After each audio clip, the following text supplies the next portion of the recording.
Hi, this is Roger, thanks for dropping by. Pinguiculas, repotting. I have done them before. I'll put a link to that video because it was my first and so far only time of repotting these types of plants. And basically I split one plant into four. Well, let's put it this way, it fell apart into four. And I'm expecting these to do exactly the same. So the first job, get them out of their pots and see what we've got. Now the last lot came out and effectively they were in mud. See, now these are just sitting on the top of, so that media is not too bad. That's a lot better than the last ones. Now they should just teach. I'm going to cut them simply because what's holding them together is the dead leaves, and I'm trying to pull, if you see what I mean, to tear them apart.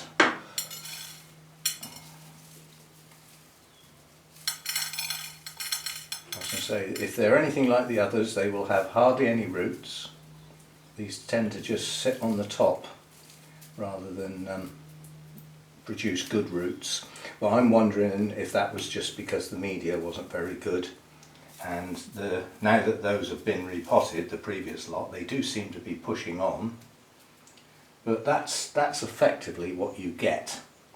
And that's, compared with the previous lot, not bad, because not all the leaves have fallen off, and that's the sort of little root system you get. It's just like hair, very, very delicate, and in their normal conditions they would be so moist, you know, swamp type plants, that quite honestly they don't really need an extensive root system. They just sit on the damp moss, etc., where they live, and the humidity does for them, basically. So I desperately want to get all the dead leaves off, otherwise it's going to make life difficult trying to plant it. And this one's actually got a better root system, quite honestly. I'm quite pleased because the roots on these have proved to be quite a bit better than the previous ones I repotted that were in a bit of a state. But then they were in mud. The media on these aren't so bad. So again, you know, you've just got one more dead leaf to come off. You've just got like a hairy bit, but it's enough to plant and new roots coming from the base. I will say that you need to handle these very carefully. The leaves will bruise incredibly easily. So there's two really long roots there that I don't want to keep.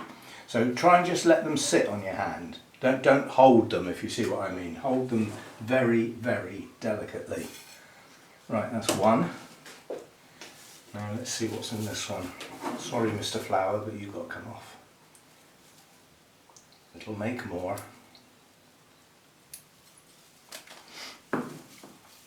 Let's see what we've got here. I suspect these will just lift off again, the same as the last ones did. So they just lift off. They're not. But look what they were in. That's just mud. That's horrible. So I think these potentially will do better. Now are these just going to fall apart, or we're going to have to? I think this one will. Yeah. And again, it's a matter of, I'm trying not to hold the plant at all, if you see what I mean. All I'm trying to do is just tease these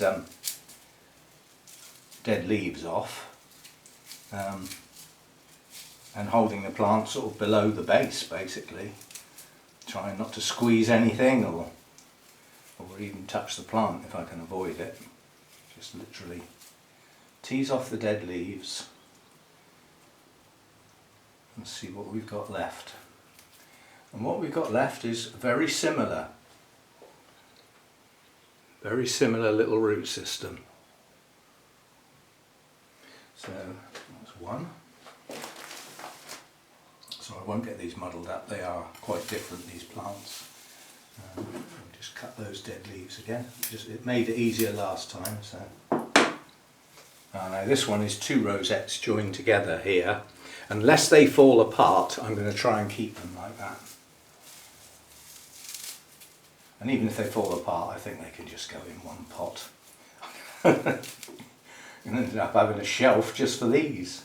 But these naturally lend themselves to go to others because I was going to say they're not that easy to get hold of. They are. There is a place that sells them, and they're good plants. The problem with the place is they won't send them potted. They send them bare rooted, and I think that's a major disturbance for little delicate root systems like this, is to be taken out of whatever media they were in, wrapped up in something and posted, only to be, you know, potted again in a different media when they arrive. And that to me is a bit of a recipe for some failures. Now I found, well, the two ones with the skinny leaves came from, where did they come from? They came from Oliver. And those of you who've been on YouTube a long time, there was a guy called Oliver, and his channel was Oliver's Greenhouse, and he had a big collection, and I always remember he had a swamp cooler.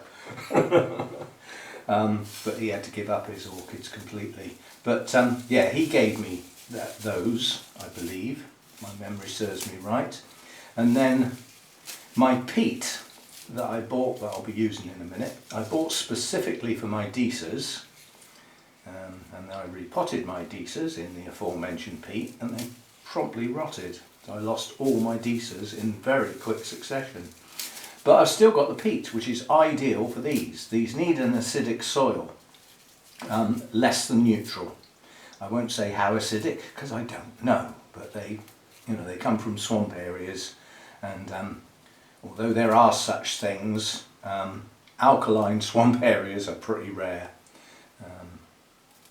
I did a video of a visit to one, to see some of our native orchids that grow there. See, now the base of that plant was rotten, but there is still enough roots there to get that plant going. I just want to snip the old flower spikes off, for no other reason than they make it look untidy. And they'll get tangled up in me trying to pot it as well. But yeah, so this plant's going in with next to no roots, but that's what the other plant was like that I repotted. They had, that had hardly any roots, and they took okay. So I think there's enough to get that going. So we've got five to do. I'm not going to tip that mud in there because at the moment that's dry and clean, so that those can just go out. And I've got my little pots ready, so I will cut off. I'll go and just clean this out a bit, then we'll mix up some stuff and get these potted. Right, let's see what we can do then. One thing that is a bit worrying, I thought I had another bag of peat unopened. Well, if I have, I can't find it, which means this is all I've got. But it's going to be more than enough for doing these, and I haven't really got much of a use for it after that. Not having any Deesas, and having no intention of getting any more, although they might do better here. The thing is, they do good outside in the summer months. Once the frosts have gone, I mean, they come from mountainous areas, tabletop mountain in South Africa basically, and you know, they can get covered in snow. They can get cold, so they will take low temperatures. And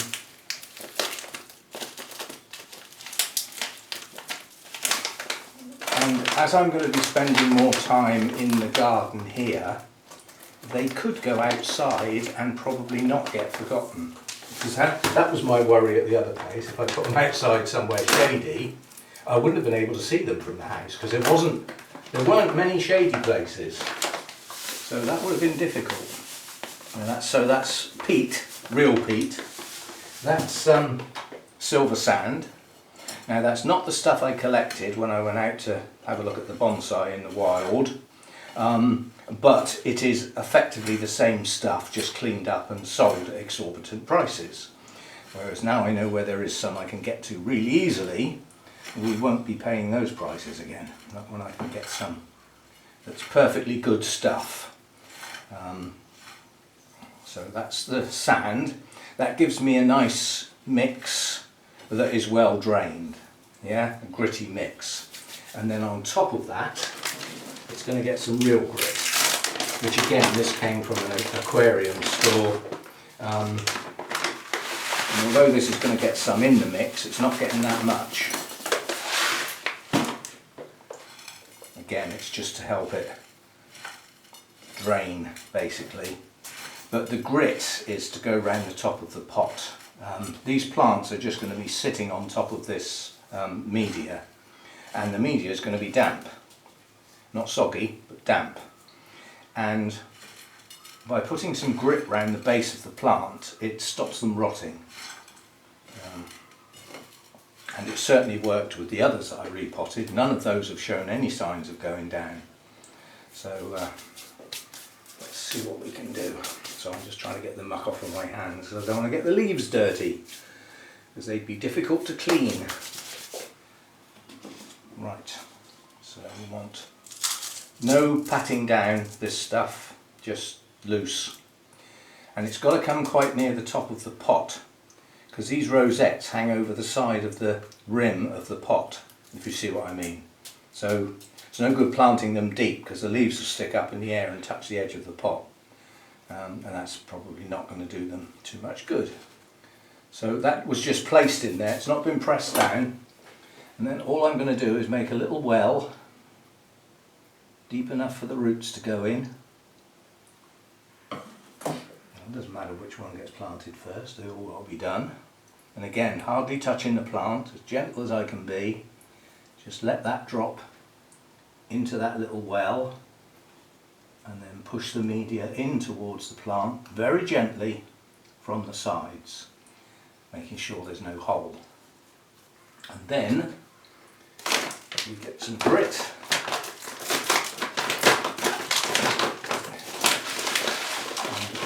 And very gently put that round the top.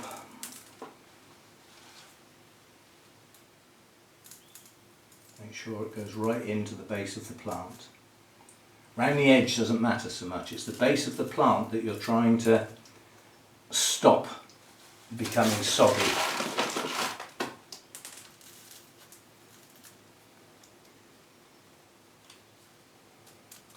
So there we go, that's one done. I won't be watering these for a while because the peat is wet. So it's there's enough, you know, these have got such small root systems, it'll take a long time for them to use up the moisture that's in this peat already. So there's a couple of lumpy bits on the top. Probably wouldn't matter, but so again a little well, just enough to get the roots to drop in. Not many roots on that one, so just place it in. Don't let the plant sink. It's got to sit on the top. Yeah, and any roots that are sticking out, don't worry, that's how they grow. It's not the end of the world if you haven't got all the roots in that little well. They will sit along the surface. They'll be fine. Grit around the top. So this would be far more important, this grit, if I watered from the top, but I don't. I actually water my plants from below. I actually pour the water into the tray and let them soak it up. If you pour water into the top on media like this, you will eventually compact it. Every time you pour water on, you're compacting. Whereas if it gets soaked up from the bottom, it doesn't. So that's those two done. Next, like a little conveyor belt here, isn't it?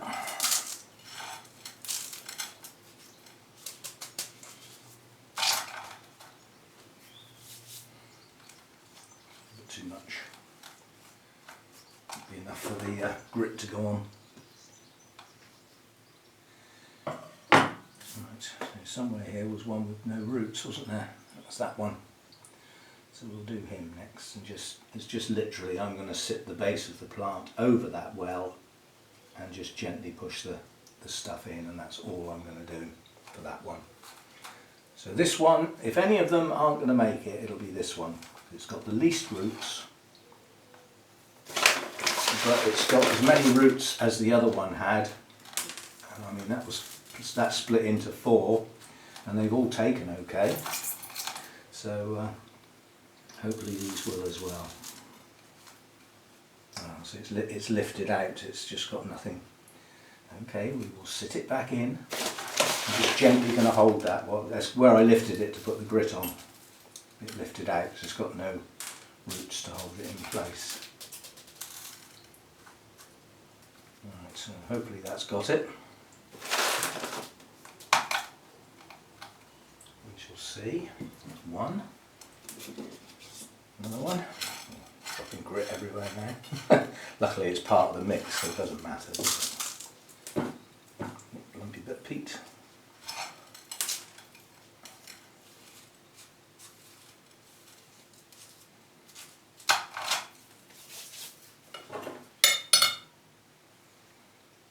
That one's got a couple of really long roots which I'm going to snip because they're old tired roots, and they will stop this going down into the little well because they're too long. So this well needs to be a little bit deeper because we do actually have some roots. They need to go in there nicely. So like that. Again, gently push it in from the sides, trying not to knock the plant out of the hole you've just made, and carefully put them in. You can look down between the leaves to make sure it's settled in there okay.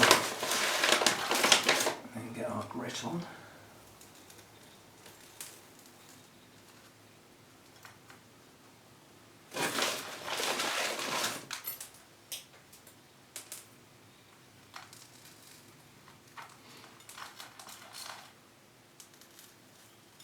Quite difficult to gently lift the leaves up enough to get the grit underneath, but not pull the plant out of the hole. There we go. That also means that the leaves are touching the grit if they're touching anything, rather than the media. So they're actually sitting on the grit, so they won't get soggy. Right, it's the last one. Mixed up far too much, but I didn't know. Coming soon, I'll be repotting some of the bonsai, not all of them, but some of them. And this silver sand that I'm using is quite an important part in a bonsai mix. Bonsai mix needs to be along the lines of what I've got here, but not acidic necessarily. But maples prefer a slightly acidic soil, mainly because where they grow naturally, they grow in the understory of deciduous forests, being deciduous themselves, and as a consequence you can imagine that there's an awful lot of leaf litter on the ground, which automatically makes it slightly acidic, despite what's underneath it. So maples like slightly acidic soil. Conifers I think do as well. So I'll be going up to the garden centre to get some compost, basically. Normal sort of compost that you'd use around your garden in your tubs and things like that. And that's the basis for the mix. But that's going to have an awful lot. I'll probably get some granite or Cornish grit, something like that. I'll need almost equal amounts. Good bonsai grower told me once, when you're mixing up your bonsai media, you should be able to get hold of it like that, and when you do that you can hear it. If you can't hear it, it's not gritty enough and it'll hold too much moisture. You've got to be able to pour the water through, a bit like orchids, but obviously not quite as dramatically draining. And a lot of the water goes through, and the reason being it washes out the stale air and the stale water and draws in new air with oxygen and everything for the roots. Another thing that person said, he said, "I bet you think your bonsai roots grow in the soil, don't you?" I said, well yes. And he said, "No, they don't. They grow in between the bits of the soil. They don't grow in it." And if you think about it, that's true of everything, isn't it? Unless you've got mud. Anyway, that's those 5 done. I've got to find somewhere to put them. We've still got some trays. Yeah. Oh. I'll buy some more, isn't I? So I shall position these, see, I don't want these in bright light yet, so I'm going to bring them up the back here and put them on shelves where they won't get forgotten, but they're a little bit shaded compared with, you know, when they get going. And I'll just keep my eye on the rosettes, and as I see those rosettes starting to move, I did get the trays out for a reason, didn't I? As I see the rosettes starting to move and the leaves stiffen up, then it means that the roots have sort of started to grow and the plant's establishing itself in its new media, at which point they can come into brighter light. These don't need bright light. I'd say medium light is suitable for them, but these type of Pinguiculas are collectively known as Mexican Pinguiculas, and it's really because, well, that's where some of them come from. Yes, well, it's all in the name, but it also differentiates them from, like, our native. We've got a native Pinguicula in this country, but it's very rarely called a Pinguicula. They're called butterworts here, which is like their common name, but it is a type of Pinguicula.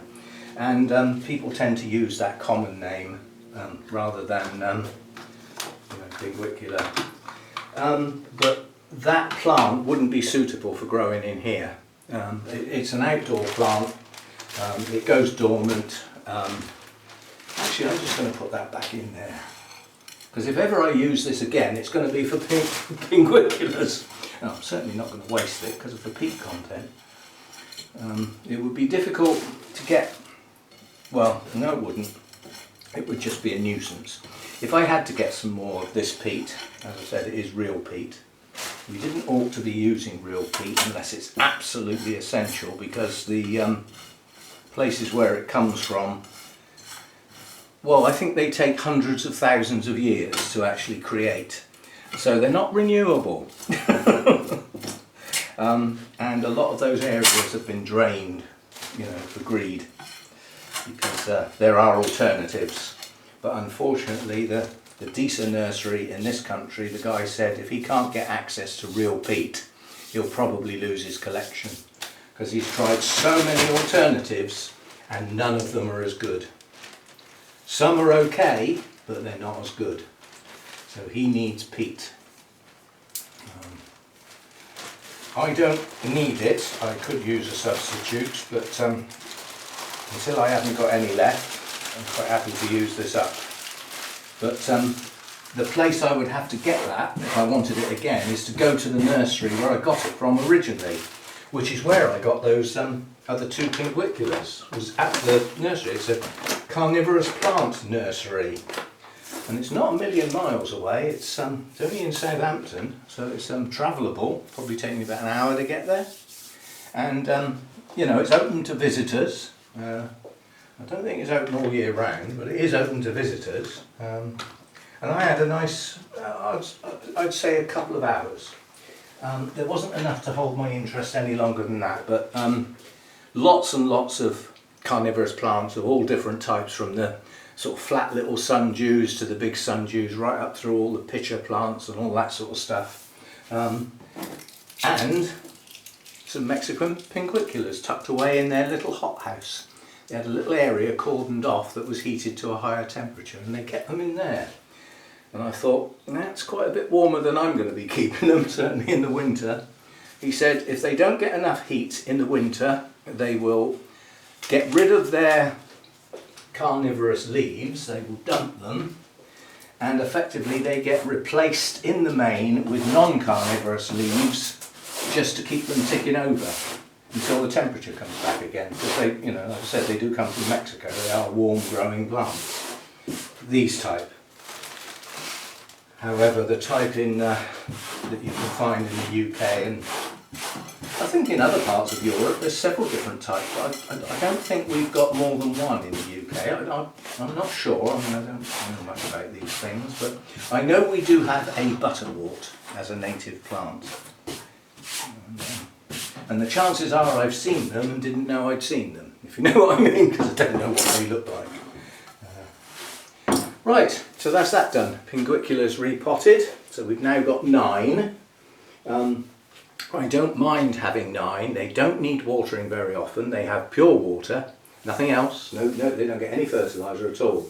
And they catch the little fungus gnats in here, those little black annoying gnats that get in your face. They do a good job of getting rid of them. My worry is that if they do a job that's too good and there's none left, what are they going to eat? Might have to put them outside for a bit. Anyway, that's those done. They'll get dotted around in between plants and places so that there's a good spread of them. So if I do get any fungus gnats, they're not going to be far away from a pinguicula, and they're attracted to the colour of the leaves, which this time of the year is more green. But as they start to grow better and the light and the days are longer and they've got the warmth, they're more yellow than green, and they attract the fungus gnats. So that colour attracts the fungus gnats. So another job done, and as I say, I'm not looking forward to repotting the bonsai. I haven't done any for a long time, but they've got to be done or they're going to go downhill. As I say, the media is broken down. It's basically, again, it's turning to mud and it's becoming very soggy when it rains. And we do get a bit of rain in this country now and again. The trouble is, in this country, it never spreads out evenly, nicely. You know, in the summer it's nice to have some showers and keep things freshened up.